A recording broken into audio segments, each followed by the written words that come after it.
Olá pessoal, aqui é Mauri Mendes, estamos aqui para mais um vídeo da série Tesouro Direto na Prática. Então, finalmente temos uma Selic abaixo de 10%. E isso é bom ou é ruim? Podemos ver isso de duas maneiras. Para as pessoas que são investidores, que estão conscientes do que estão fazendo, que estão de olho no ganho real, obviamente ele tem consciência do que está fazendo, está investindo para a sua aposentadoria, está investindo para médio e longo prazo, não há problema algum, não tem com que se preocupar. Porém, para aqueles mais apressados, para os especuladores, isso fica um cenário um pouquinho mais difícil de obter ganhos fáceis, como vinha acontecendo quando a Selic estava na casa de 14,5%. O que nós temos que fazer agora? Simplesmente seguir o plano. E qual é o plano? Se você está investindo para a sua aposentadoria, você continue fazendo como sempre vinha fazendo. Se você está com o Tesouro IPCA 2035, continue investindo. O IPCA está num patamar relativamente baixo, ele vai ficar nessa região, mas ele deve oscilar um pouquinho para cima, tal, entre 3 e 4, é provável que ele continue. Quem está com tesouro pré-fixado é uma boa oportunidade, porque com as taxas de juros caindo, esses títulos pré-fixados eles tendem a cair também, e você poderá ter algum ganho no curto prazo, e se isso persistir por mais tempo, você também manterá os seus ganhos. E para quem está investindo no Tesouro Selic, ele vai ter uma sensação de um rendimento inferior, porém para os investimentos de curto prazo, o seu fundo de emergência, o Tesouro Selic é uma ótima atratividade. E eu vou exemplificar isso aqui para vocês. Eu recentemente fiz um estudo aqui, peguei os fundos referenciados DI dos 5 maiores bancos do país. Banco Itaú, Banco do Brasil, Caixa Econômica Federal, Santander e Bradesco. Eu escolhi simplesmente o fundo referenciado DI que hoje, em média, cobram taxas de administração entre 0,5% e 1%.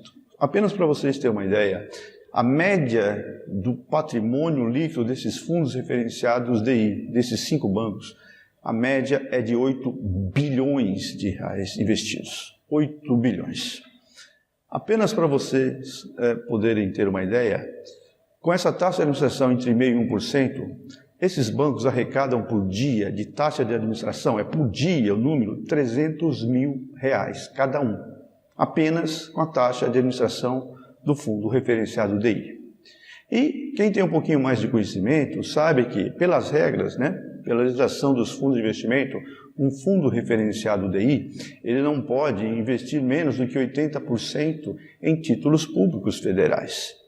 E ele tem que estar, desses 80%, atrelados em fundos que têm o mesmo risco de crédito. Ele pode investir em títulos privados desde que eles tenham o mesmo risco de crédito, ou seja, sejam similares aos títulos públicos federais. E então, em qual título esses fundos estão concentrados? Tesouro Selic, certo? Agora, quem são os investidores desses grandes bancos?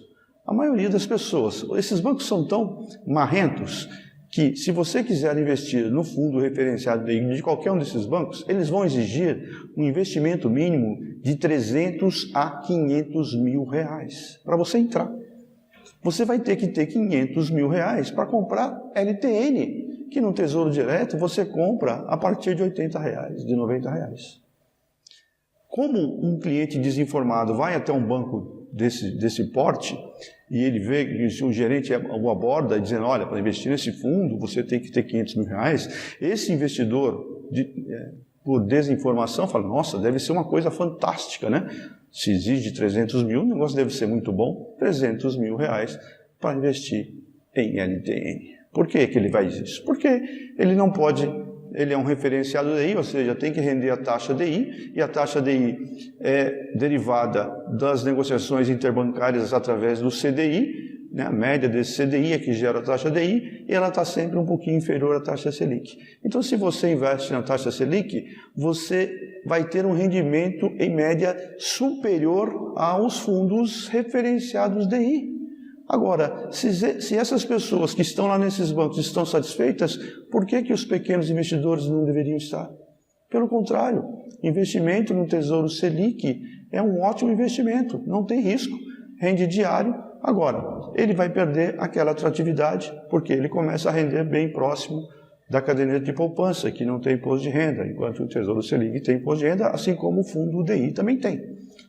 Então, só para vocês avaliarem o cenário, como o mercado joga com esses números e os investidores, mesmo aqueles que têm recursos ou muito recurso, eles acabam caindo nas armadilhas do banco. Agora, se você quiser obter um pouquinho mais de rendimento, você vai ter que, então, trocar o seu conforto por investimentos de um pouco mais de risco. Então, se você aceita correr um pouco mais de risco, para ter um rendimento um pouco melhor, você terá que ir, então, para os títulos IPCAs ou para o título pré-fixado. Bom, por quê? Porque tem mais risco? Porque eles trabalham marcação a mercado e essas taxas de juros, em função do cenário político, do cenário macroeconômico, elas podem se alterar e você ter algum prejuízo momentâneo. Mas a tendência, tudo mais constante, se não houver nenhuma nova turbulência na política, nós deveremos ter a economia caminhando muito bem.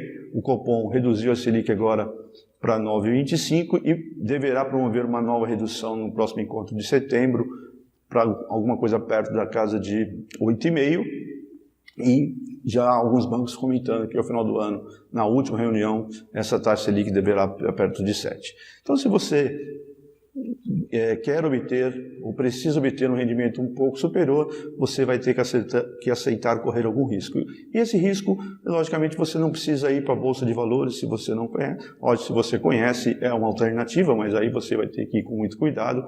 Você tem uma ótima alternativa nos próprios títulos do Tesouro e sobra um outro produto que ainda não tem muita adesão, que são os fundos de investimento imobiliário. Eu vou gravar um vídeo aqui em breve falando sobre os fundos imobiliários.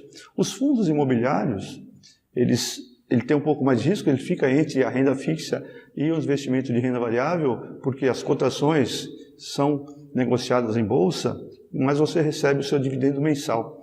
Então, dependendo, lógico, você vai ter que saber escolher qual fundo você investir, mas existem excelentes fundos que vêm performando muito bem nos últimos anos e muita gente ainda não alertou para isso. Corre-se um pouquinho mais de risco. Por quê? Porque precisa ter um pouquinho mais de conhecimento, mas o retorno ele acaba sendo superior às rendas fixas tradicionais e você também não tem imposto de renda nos fundos de investimento imobiliário. Mas nós vamos falar isso especificamente num vídeo dedicado aos FIIs, o Fundo de Investimento Imobiliário. Então eu diria para vocês, não fiquem preocupados com essa redução do Selic, ela deve continuar caindo, você deve fazer o quê? Continue seguindo o seu plano, se é que você fez espero que vocês tenham feito. Se você está investindo para a sua aposentadoria, continue no Tesouro IPCA, se você está atrelado. Se você pretende ter algum rendimento de curto prazo, fundo de emergência, continue no Tesouro Selic. E se você topa correr um certo risco para um ganho mais rápido, é o Tesouro Prefixado, que seria a sua alternativa. E aí, para quem tem um pouquinho mais de coragem, de correr um pouco mais de risco, pode então ir para os investimentos de fundo imobiliário ou os investimentos de bolsa.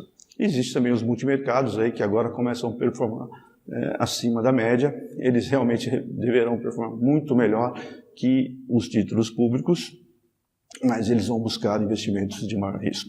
Então, se você não tem esse apetite, mantenha os seus investimentos aqui no Tesouro Direto.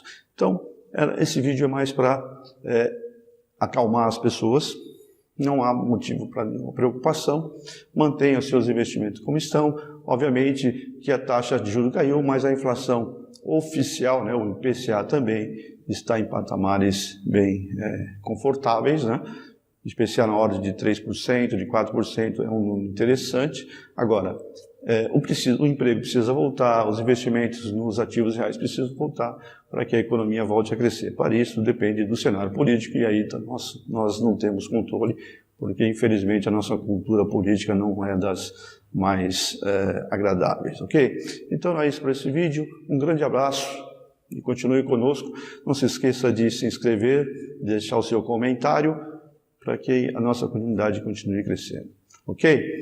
Até lá, até o nosso próximo vídeo, provavelmente falaremos de fundo imobiliários. Um grande abraço.